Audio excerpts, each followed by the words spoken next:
Every one of these journals you see in this one particular section of my journal shelf started with something as simple as a paper bag. It's amazing how something so ordinary can become a canvas for creativity, personal expression, and organization. Over time, I've built this collection, and each journal holds its own story. And the best part, you don't need to be an expert to create something like this. Today I'm going to walk you through step by step how you can turn a humble paper bag into your own personalized junk journal. Whether you're new to this or just looking for a creative project, this method is perfect for beginners. Welcome, it's Barbara from Vienna, Austria. You can try different versions of these. For example, for the one that I had for January to April of this year, I have a fun pocket here in the back with a beautiful flap to add ephemera or whatever you want inside. For the one I'm currently finishing up, I have a pocket back here but no flap. You can make your journal cover without having to sew. I will be sewing, but this is optional. This is purely for decoration purposes. So all you need is a paper bag as a base. These are some which I would consider using. These are just from local shops. This one and this one, for example, they're from my local supermarket. Any kind of paper bag you have would work. So this smallest one here is actually big enough. So if I put this here and I wrap this around, this part we will open, so that will extend the width here. It will definitely be long enough to make a journal cover with.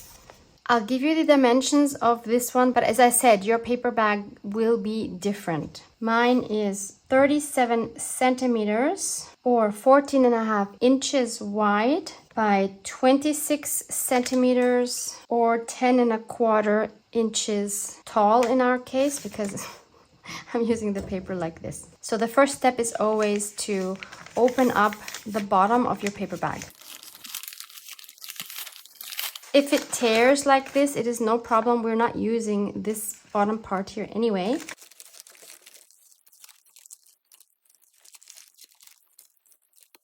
So you open it up like this and then you just fold it down. So now we have a long tube basically. I'm going to turn this around and cut off the handles.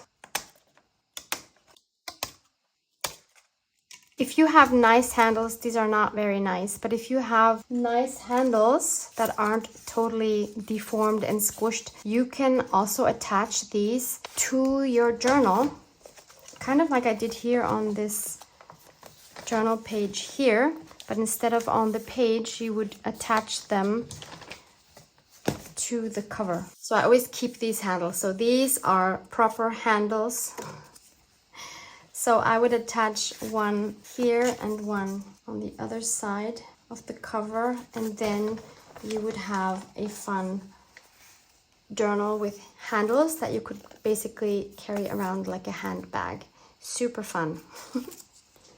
So next I need to see how much I need to cut this down. You can of course make your journal as big and wide as you want. I like the size I have now. I will give you the dimension of what I'm cutting it down to as well.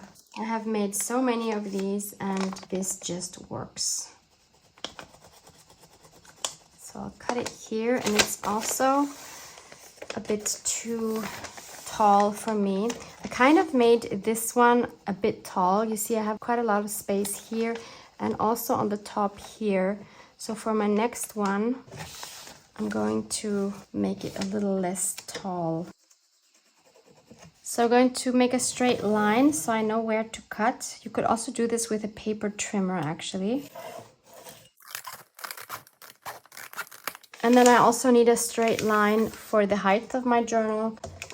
The tricky thing is that sometimes the paper bags are just a little bit crooked. So you see here, these don't line up I'm just gonna go with the complete width. So I'm measuring all the way up until here because the fabric will go over the whole piece. But honestly, I am not worried about super exact measurements. That's kind of the fun of these paper bags.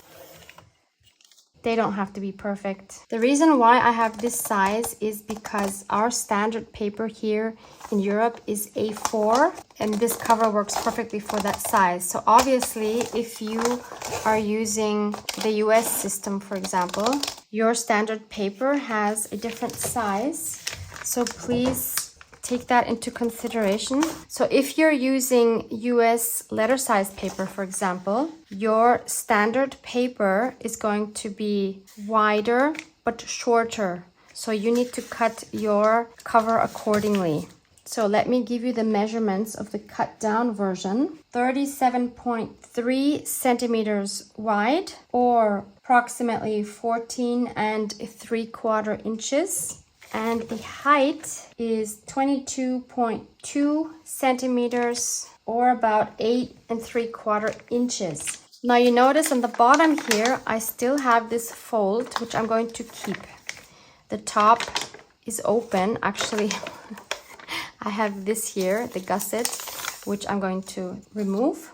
But there's no need to remove this because this just provides further stability. I like having this part on the bottom. Next, I like using fabric to cover the paper bag because I want it to be huggable and squishy and cozy, especially now going into fall. This is going to be beautiful. We're going to want to take this around with us everywhere. So I have a few new Tim Holtz fabrics that I am considering for this project. Let me show you these. This one here, I think, is the most autumnal one. This one is called From Camden by Tim Holtz. It is absolutely gorgeous. Look at this. Isn't this just absolutely beautiful? I get my designer fabrics from a German online store called Quilting for You. I will link it down below for you, but please note this store does not sell overseas. But if you're in Europe, I can highly recommend this. I have known the owner, dear Romy, for several years now, and she is such a sweetheart. Then there's this beauty. It's called Curator Multi. So in love with this one as well. So again, these are all Tim Holtz fabrics. Gorgeous. Also beautiful fall tones. Love, love, love.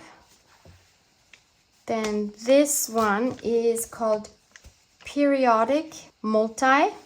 Also absolutely stunning. Also actually has fall colors. And then we have two more neutral ones. This one here is actually quite an old design. It's called Model Airplanes. And this design comes both in this neutral brown beige version, and it also comes in a blue version where the print is blue instead of the brown. Really fun, very versatile, will go with anything. And last but certainly not least is this one. Let me turn it around for you.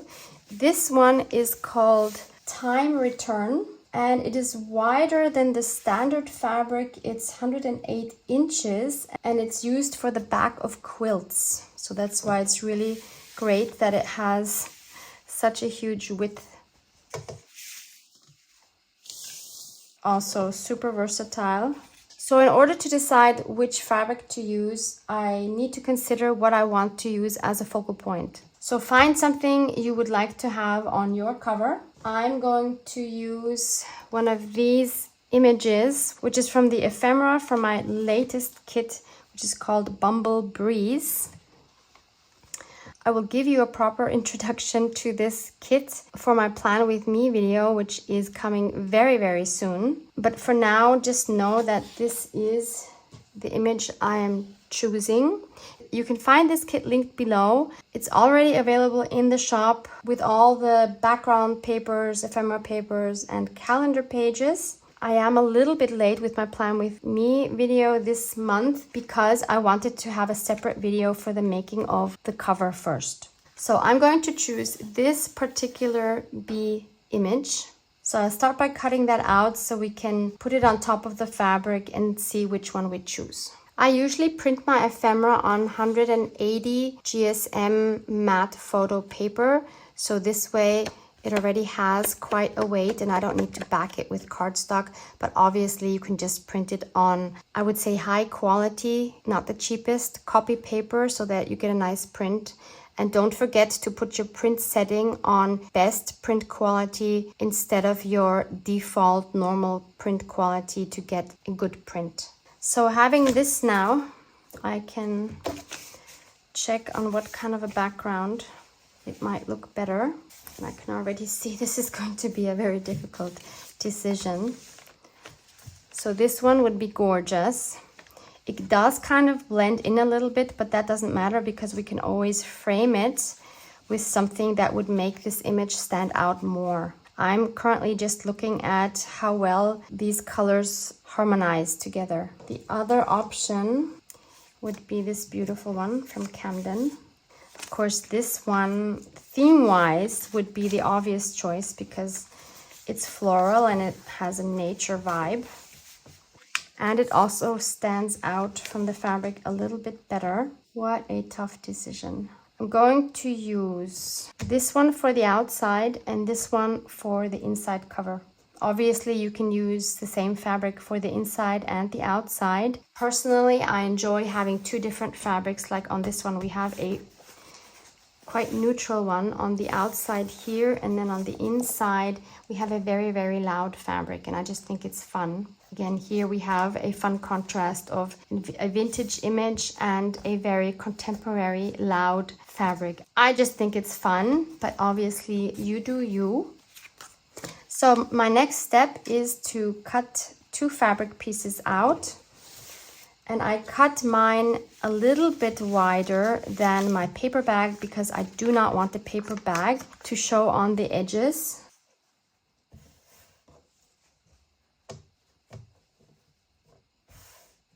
So then my next step is to take a little plastic bowl or container or whatever. And I'm currently still using the textile glue from Action, which is no longer available.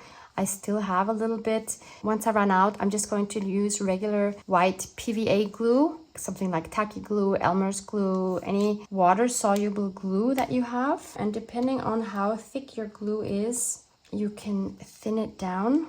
If you're not sure if it's thick enough or not, you can just try spreading it onto your paper bag. I use a brush. And for me, this glue is a little bit thick, so I like to thin it down a little bit with some water.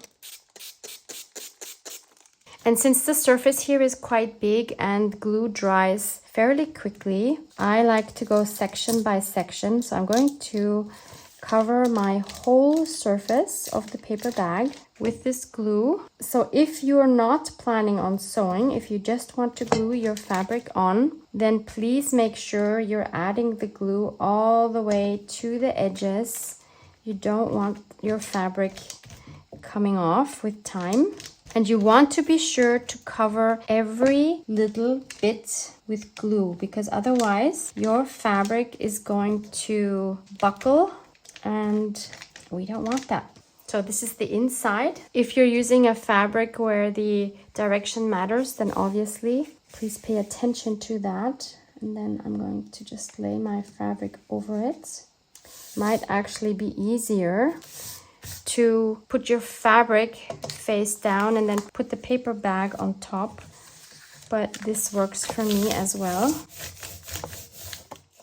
I can already see here that I might have to cut a little bit off here, but that is fine. And then I just make sure that there's no wrinkles. And I just burnish it a little bit with my hands. And then I just go on section by section, spreading the glue and adhering the fabric. Take your time, do it with love. This journal is going to accompany you for a while, hopefully.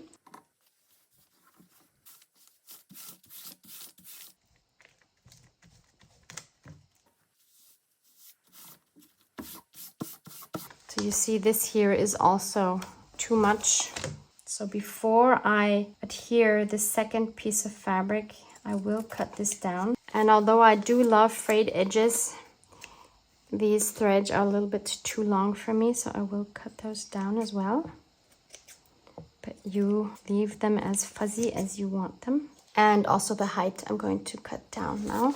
So once you're happy with the size of your fabric, we can adhere the outer fabric, and it's exactly the same process. Again, pay attention to the direction if it matters for the fabric you're using.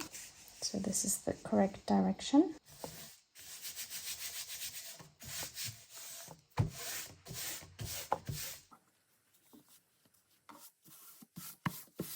So this is our outside, this is our inside.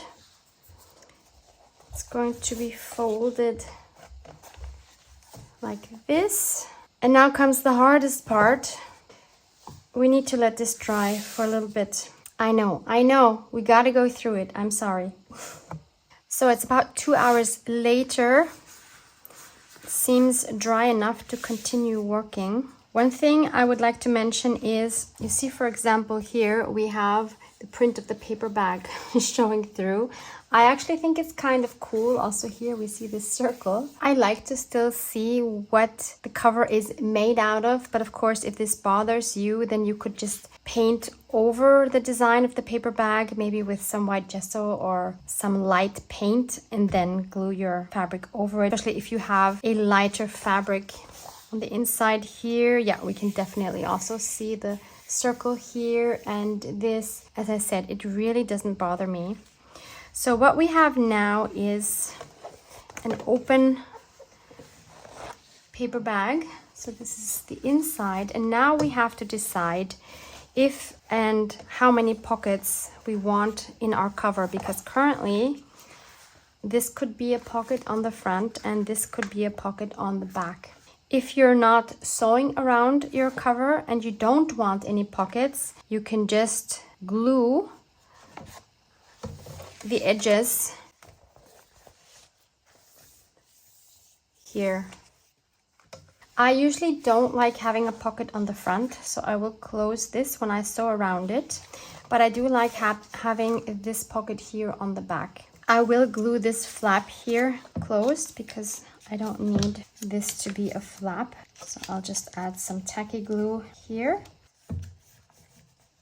And we can also glue this flap either to this part here or this part. It really doesn't matter. I just don't want anything getting caught on that flap if I add some ephemera. So I'll just add some glue to the front here. I just realized I should have done that before, because then it would have had time to dry now.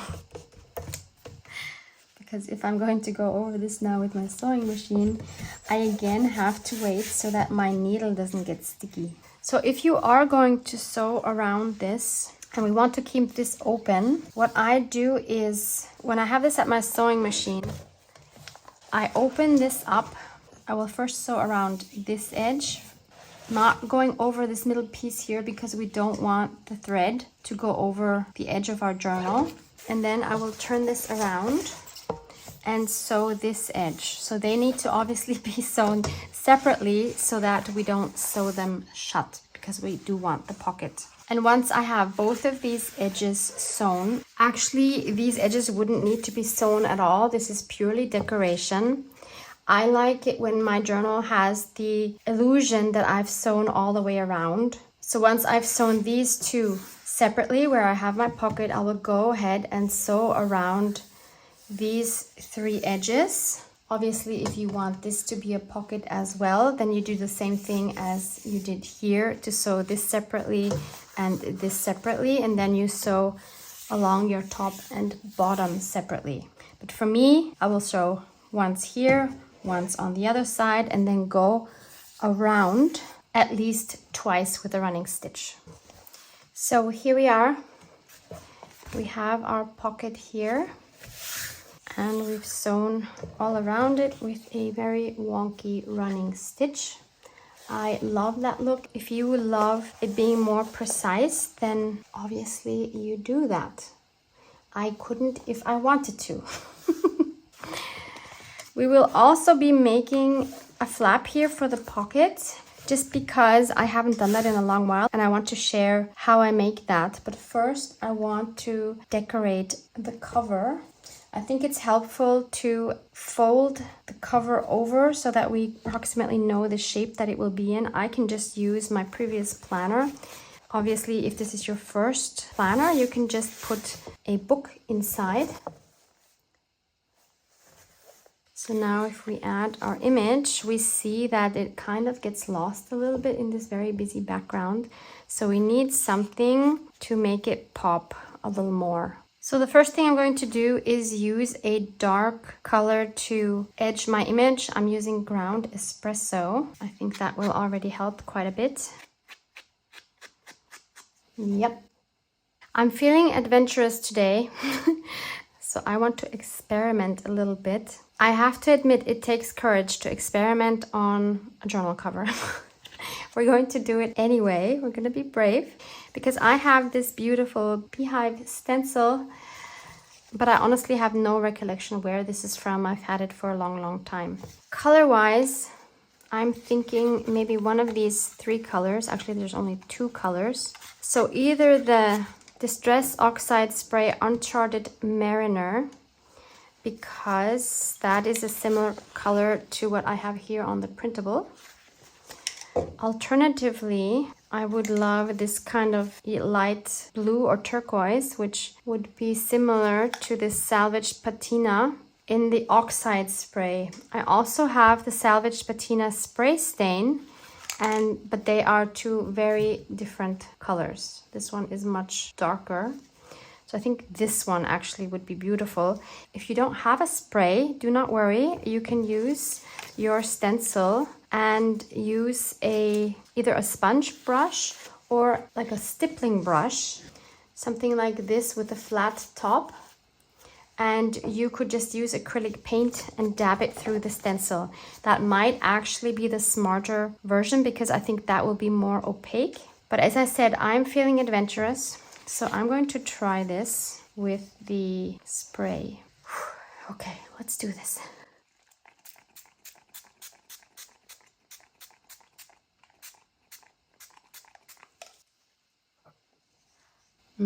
I think I like that.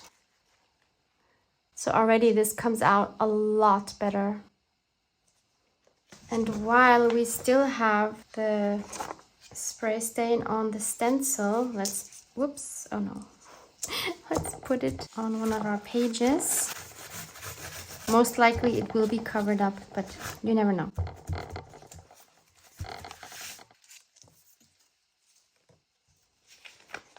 So I will quickly dry. Do I also want it on the spine or the back? No, I actually don't. I will only keep it on the front, but of course you could continue this on the other sides as well. So I'm just going to dry this. So I have completely dried this with my heat gun. Let's put it to the test because obviously we want to know if this is going to rub off on the fabric. And we see it is actually a little bit. So what I'm going to do is use this matte spray film, which is a fixative, and I'm going to take this to my balcony and give it a coat of that. Obviously, if you use acrylic paints with your paintbrush, you won't have this issue. Your paint will be permanent. I would like to add, if you don't have a fixative spray, just use a hairspray, a regular hairspray, which is what I used to do before I had this fancy fixative spray. It will do the trick, believe me. So while that dries on my balcony, let us think about this piece. We have wings here, and wings I think are always fun to emboss. So I'm going to use my Distress embossing pen and just go over the wings. And then pour some clear embossing powder over them. Like that. So let's heat emboss those. So gorgeous. I love it. So my cover is dry. Let's test it again. Yep, it's not coming off. So that was successful. I feel like it needs something behind it. And what I think might look really cool is to maybe stitch some circles around it. But I think first I also want to add something behind it. What could that be? What about, for example, some jeans material? Or is that too dark? We'll only be seeing a little part of it, but actually this is quite dark. But I do also, well, first of all, we could of course use this side, although I'm not sure that's the right blue, but I think I also have some lighter jeans. No, this one is too light. By the way, I find my jeans either at flea markets or at secondhand shops, and I usually get them for 1 or 2 euros. They are so fun for crafting. And I also have this here left from a jeans jacket. This seems like a nice medium blue. Okay, let me cut this piece off and then we'll see what that looks like. So I only left a very small border. I frayed the edges a little bit with my fingernails. Why not? I'm not sure it does a lot to make it come out more because the color is pretty similar to the salvaged patina, but it does give extra texture and we could always add another layer. For example, I have this packaging paper that could be nice. Okay, let me first glue this onto the denim because that's definitely happening. Just don't use anything too flimsy. Since it is a cover, it will get some wear and tear. So let's just cut around this, or it would actually be a lot nicer if we could tear this. Since this is sturdy paper, I'm not sure I'm going to be successful, but we'll try. Let's ink up those edges as well with the ground espresso to define that edge even more. I also really like the crumpled look, so let's add to that by just crumpling up a bit more.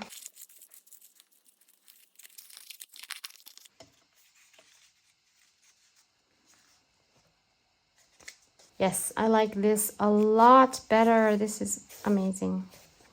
So I'm going to glue this on.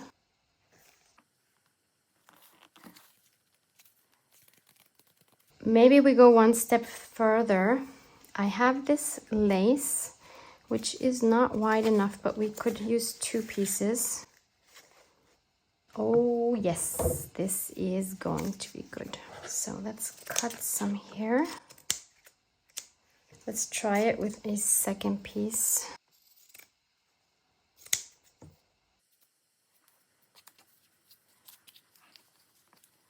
It totally needs this. I don't know why, but I love any kind of extra texture, frayed materials. I think it just adds to the coziness factor. So let's just do this without overthinking it.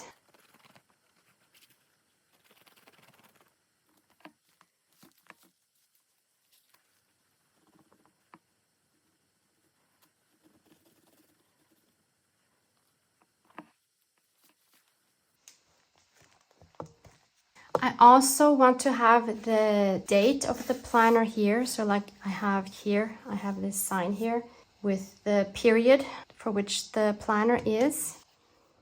So I'm going to stamp that on a scrap piece of coffee dyed paper with my black archival ink.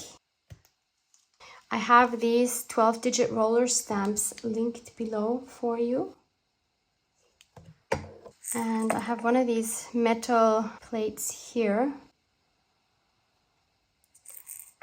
So then I'll place this in the center, trace it inside with my pencil and do my best to cut around this, leaving enough space so that I can glue the edges to the back of the metal plate. And this usually takes some adjusting. Oh, actually, wow. No, not quite. Almost had it. So I'm just going to take a black marker so that I know where I need to punch my holes. and take an awl to punch right through all the layers.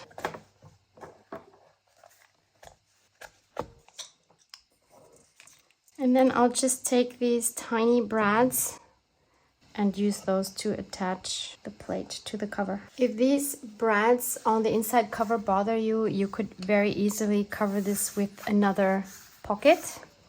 I might do that at some point. At the moment, it doesn't really bother me. And as a final step, it needs some gold splatters. I know, it's super surprising. I'm using acrylic metal paint. You could also use watercolor because once watercolor dries, it's permanent as well. This one is by the company Coil, which is a German company. It has the number 77271 gold. So I'll add some here. That was way too much, Barbara. Let's not waste this beautiful paint. Let's add some water so that we can splatter it. I just want to cover up this because I do want to be able to read that later on.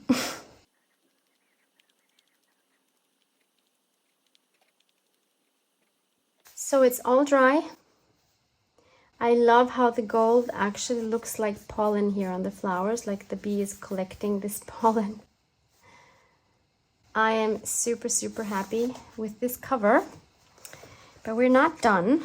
Let's take out the other cover and we're going to make a flap here for the back side. I'm going to use some of this packaging material. Take something fairly sturdy. It could be the piece of the paper bag that you cut off. Mine is not wide enough, but maybe your paper bag was a bit larger and then you'd have a big enough piece. What is big enough, you ask? Good question. So first of all, this is very annoying because it's sticky. So I'm going to rub a piece of a candle on top so that I can work with this. Okay, much better. So let's first determine the length. So we have to be able to fit it inside our paper bag. So I'll cut it here. So now we just need to see. We need enough to be able to glue it inside and maybe even go in a little bit so that we see the beautiful fabric inside with which we're going to be covering our flap. Then it needs to be wide enough. Actually, this is crooked. So I need to cut this down a little more. Don't need this. Just make sure it fits in comfortably. Yeah, that's better. So I want to have it in. So this is approximately, I don't know, an inch. And then I want to be able to fold it over like this. And I want it to have a nice shape. I mean, you could leave it just like this, like a rectangle. I like the corners to be rounded. So I fold this in half without actually creasing it here in the middle, just so that these corners match up. And then I will just cut this by hand. And this way we have our flap that closes that pocket. So now all we need to do is to cover both sides. I'm going to use the same fabrics that I used for my cover. So I'll use a piece of this for one side and a piece of this for the other side. And I will use the same method by just spreading the glue with the brush. Since this piece is not that large, I can just spread the glue all over the piece without having to work in sections. Again, I'm sure to cover the whole piece. So let's clean off our surface with a baby wipe. And this time I'm going to lay my fabric down, face down, and put my piece on it because that is way easier.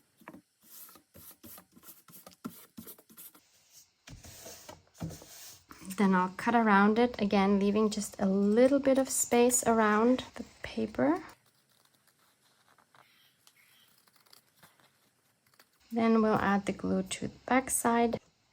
In this case, I don't really care about the direction of this. And then we're going to cut around it one more time.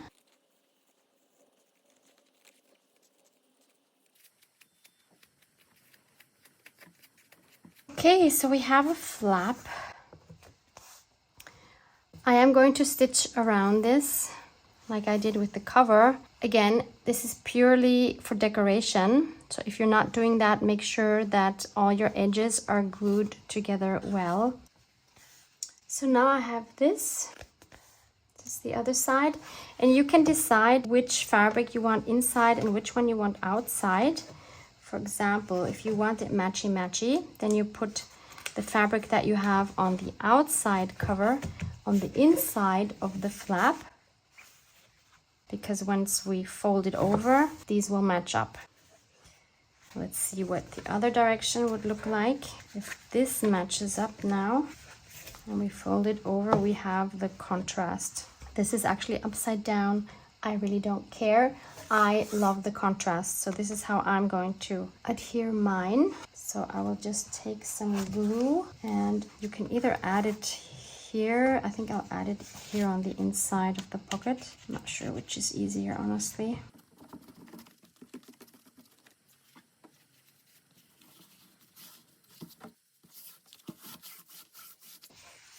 And we can bend this over and fold it even a little bit like this. But we also need to make a closure, because otherwise this will be flopping around, which we don't want. I'm going to take some cardstock. You could also take some packaging. And I have this round circle punch. If you don't have this, you can easily just use something like a glue stick and trace that to get your circle. And we'll just see how many we need to make it sturdy. So that's one. Yeah, I'll do two. So we need two of these because we're making two buttons. They're actually not buttons. I don't know what they're called. And we can just use our glue stick, whoops, to glue them together. We'll be covering these up with fabric, so it doesn't matter what they look like. So then again, we can decide, do we want it matchy-matchy? Like, do we want this button in this fabric and this button in this fabric, or do we want them both the same fabric? I think I'll do the contrasting. So let's just add some glue. We can decide which color we want. I'll put it right here on the green with the script. And I just put it upside down. Because of course we need to glue it on the inside of the fabric. Good job, Barbara. Whoops, putting way too much glue.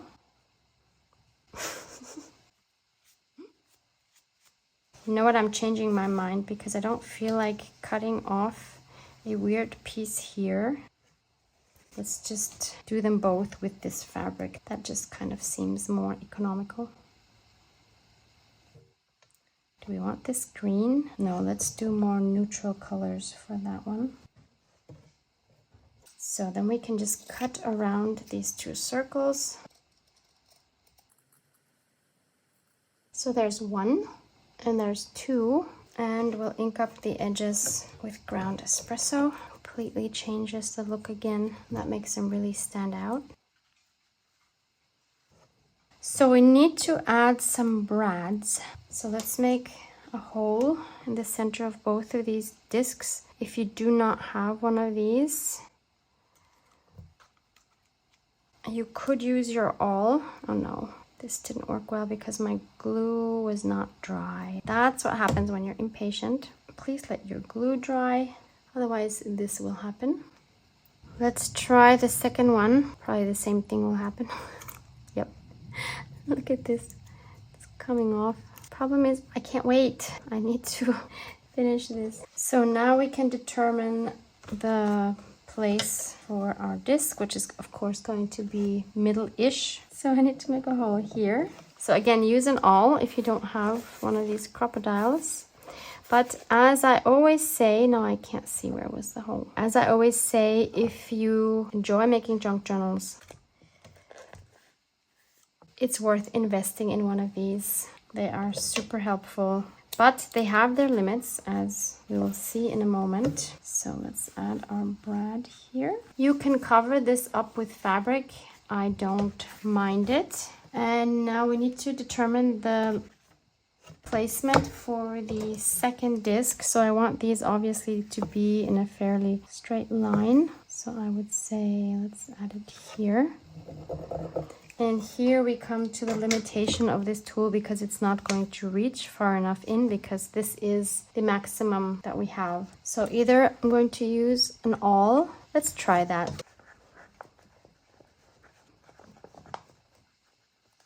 So let's do it the old-fashioned way. See, we don't need any fancy tools. There we go.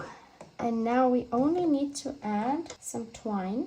I like using this off-white cotton twine. So we're just going to thread this around one of the discs. I usually go around once. Tie that off with a double knot. 1, 2, cut off the short end. And then we just wrap this around a couple of times. However many times you like to have yours. And then we can just leave a tail and cut it off. So now we have a functional pocket with a fun flap to put ephemera in or other little tidbits. And finally, we need to add our signatures. So as mentioned, I like using these as planners, but you could just as well use them as a regular junk journal. What I do is for this year, I put in, as you see here, we have 4 months. So 1 signature per month. So I need 4 signatures. And what has proven to work really well is to use 4 full-size pages per month.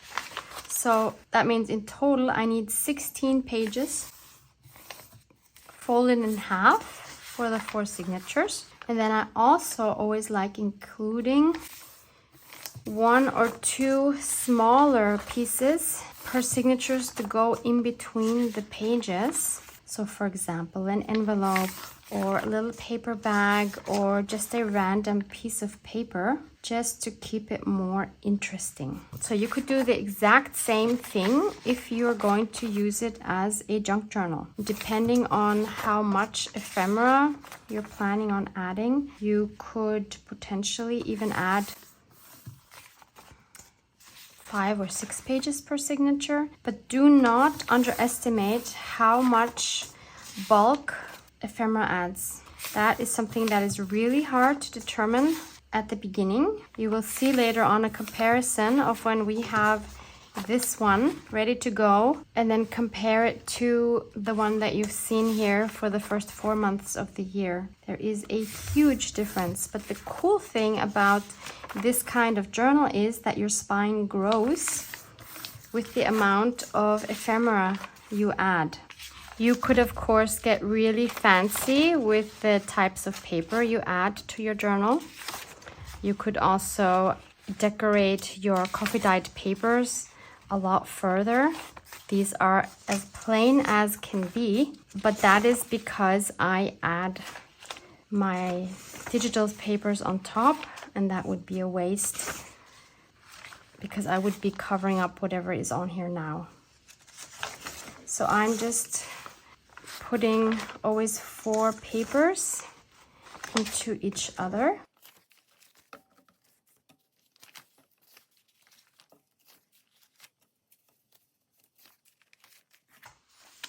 So those are my 4 signatures. Now let's find some bits to add in between these pages. Okay, so I found a few things. This is a piece of wallpaper. I just want to straighten this a little bit. So I'm just going to fold everything in half. Then I have this packaging paper with some, I think it's white gesso or white paint on it. Paper bag. Actually, I think all the rest are paper bags.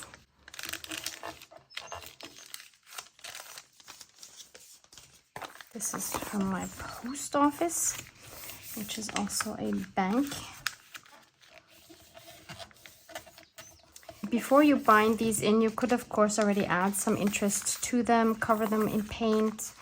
Would totally make a lot of sense. I will do that once it's in the journal, which will make it a lot harder. But then I can customize it to what I actually want it to be. So this paper bag is a bit too large, so we'll adjust this. Just cut it off here. Okay, and then I'll just add 2 of these to every signature.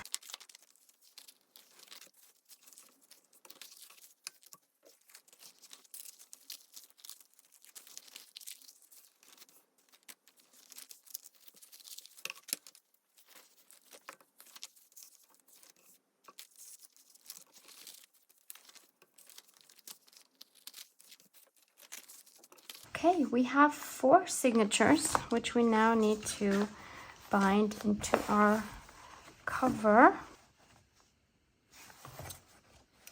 We can either do that by sewing right through the cover, or we could make a hidden spine by first sewing these onto another piece of, what I would do is cover another piece of something like this sturdy packaging paper or Tyvek or something like that.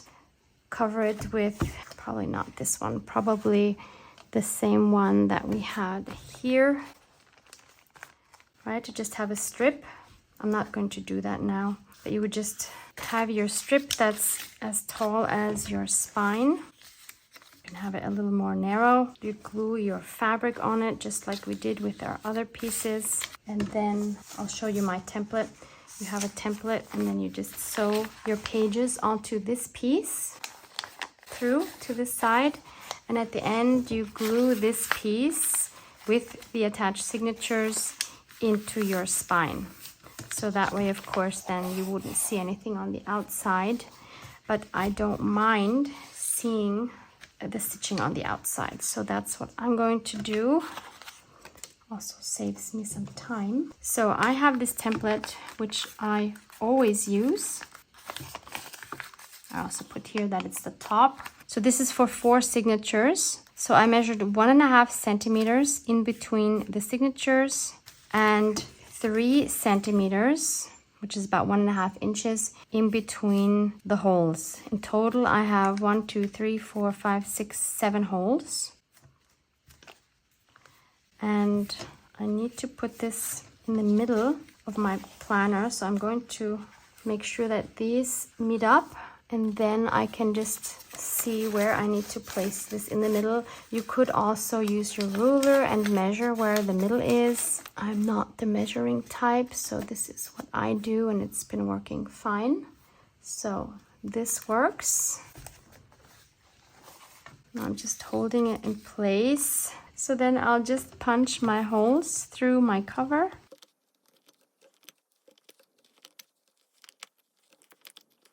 So then I remove the template. You see all the holes here.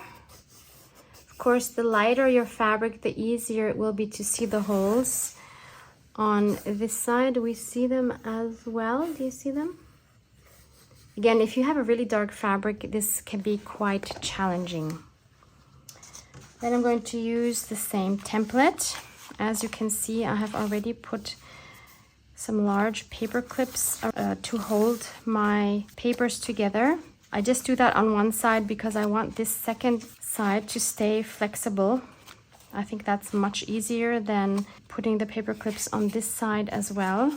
And then I just take the template, and you see I have a line here. So that means every time I attach this to my papers, the top of the paper should align with this line. I just secure that. So I have the template folded on one of these lines where the holes are. And now I can just go ahead and make those same holes right in that crease of my signature.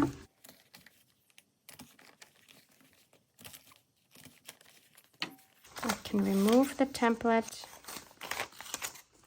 I do that for all of the signatures.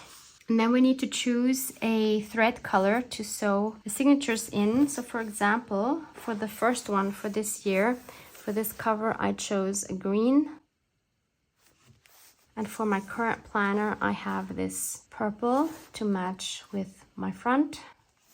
So what do we do in this case? I would use something that matches with the colors here. So either some sort of a beige or a green or turquoise or even a golden yellow. Any one of those would work. How about a turquoise-ish blue? Yep, I like this one. It has a similar color to the salvaged patina.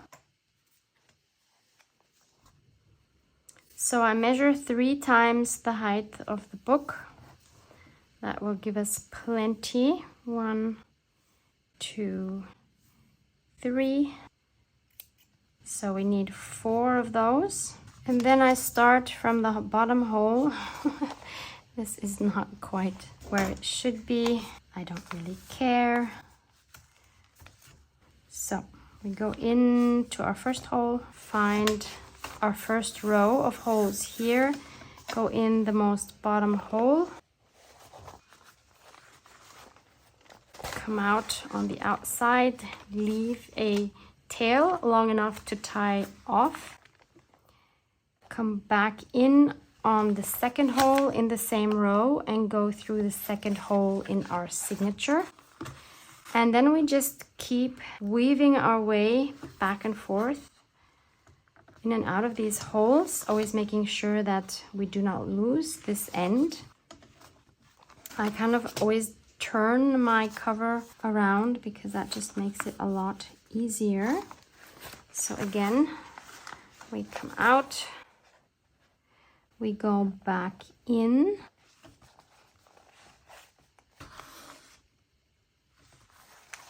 we go back out, and come back in, and go out in the last hole. Now here I like to make sure that this is nice and tight, so I'll just give it a nice pull from both sides, and then I just weave my thread back down again. So I'll be going into the same holes that we just came in and out of. And what to pay attention to here is that I do not pierce this thread, because if I do, I won't be able to pull it tight. So then we'll have it loose binding, which we don't want. So we make sure that when we come out of here, that we're not going through this thread. And then I always like to pull this tightly, because if you have a loose signature in the end, you're not going to be happy. So I'll just keep going in and out and in and out. And this makes a really sturdy binding. No wobbling. Finally, the last stitch goes into the second to last hole. Excuse the church bells, my window is open, otherwise I'm going to suffocate in this heat. So now I can release the needle. One last time I'm going to pull, and I'm going to double check that this is flush here.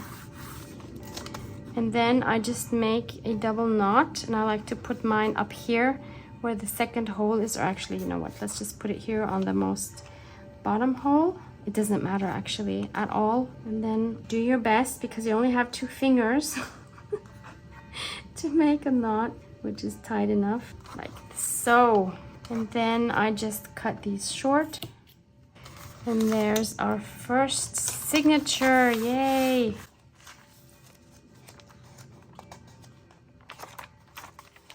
So I will repeat the same process with the other 3. So once you've finished adding all your signatures, give yourself a huge pat on the back. You have made a beautiful huggable junk journal. This is what the spine looks like. This is what it looks like from the top, and you see at the moment it's very flat. It looks like it's hungry. So now let me show you the comparison. This was January to April of this year, 2024.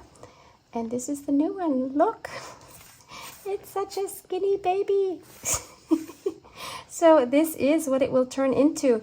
And look how cool the spine expands. I just love it. So if you've never tried it, I hope you do. They are so squishy and you just want to hug them all day long, believe me. Thank you so much and have fun with yours. Love you guys. Mwah, mwah.